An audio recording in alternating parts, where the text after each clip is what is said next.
Welcome back. I'm Keir Simmons. An hour and a half. That's how long the father of a 7-year-old girl was waiting to get medical attention for her before she died. Jacqueline Cal died from shock and dehydration after crossing the Mexican border illegally last Thursday. News of the tragedy has sparked outrage and planned protests on the southern border. A number of politicians have also flocked to the area personally to inspect how migrants are being treated. My friend and NBC News correspondent Cal Perry is on the ground at one of those camps in the border town of Tornillo, Texas. Cal, look, my kids are a year younger than this little girl.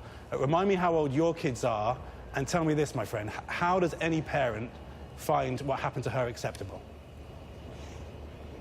My kids are 10 and 4, and I've been doing this story off and on for 6 months. And every time I visit these centers, I think of my kids, and I know you think of your kids. And the question for America, as we talk about these lawmakers who are visiting this facility, is what kind of message is this country sending to the rest of the world? When a 7-year-old girl can die like that in government custody, it's not the greatest country in the world at that point anymore. Here in Tornillo, as you said, at this tent facility, this was a facility that was originally supposed to hold some 450 children. It now holds 2,700 children. And the lawmakers here that were here today made the point the kids don't need to be here. Here, if they were just sent to their points of contact around the country, they wouldn't have to be in this city. But the Trump administration is using this as a deterrent. That's the only reason that they're here. Cal, I want to bring in Victoria DeFrancesco, a professor at the LBJ School of Public Affairs at the University of Texas in Austin. Victoria, I want to play some of what Homeland Security Secretary Kirstjen Nielsen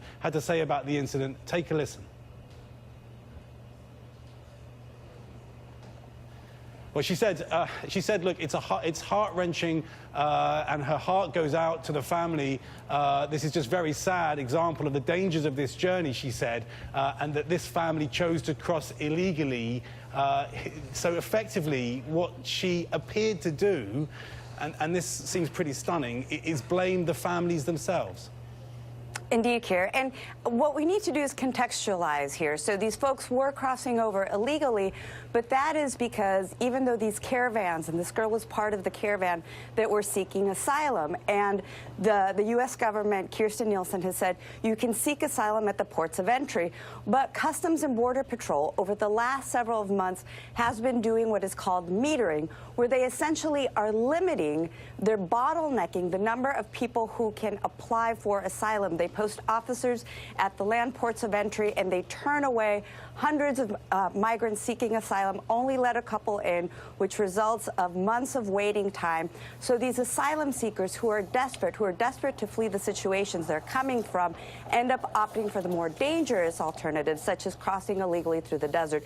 So the context that we saw this little girl put in was because the asylum practices that we should be following as a nation were violated, and this is what brought us to this tragedy. Cal, we're just seeing pictures now of one of the aspects of your reporting, another aspect of your reporting that was really stunning, and that was people, including children and babies, having numbers written on their arms.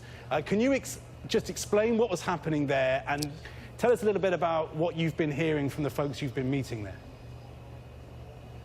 So this is a direct result of exactly what you just heard, which is the U.S. government is in coordination with Mexican authorities keeping people from reaching right here, the border, and that is of questionable legality. This country helped write human rights laws around the world, and you're supposed to be able to present yourself to authorities on this side of the border. What's happening is you're seeing families and children being held in a detention center really in Juarez. It's a way station. It's the last point before they come here to the United States. And what's happening is the Mexican groups in Juarez have decided to put the numbers on the arms because the U.S. government, as you just heard, through metering, Yeah, specifically numbers on the arms, right? Because as you just heard in this metering, they only let in about 60 people a day. Well, this area, the El Paso area, just as a reference point, is looking at about 2,000 people crossing illegally per week. So the choice is exactly as you heard. If you have a child, you're trying to get to the U.S., you probably don't trust the Mexican government. The city of Juarez is a dangerous place.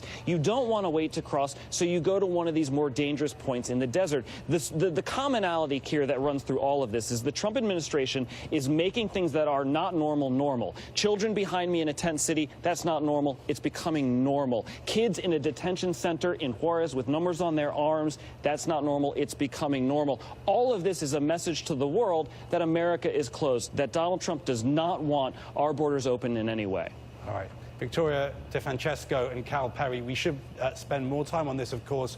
That's all we have time for now, but thanks so much for joining us.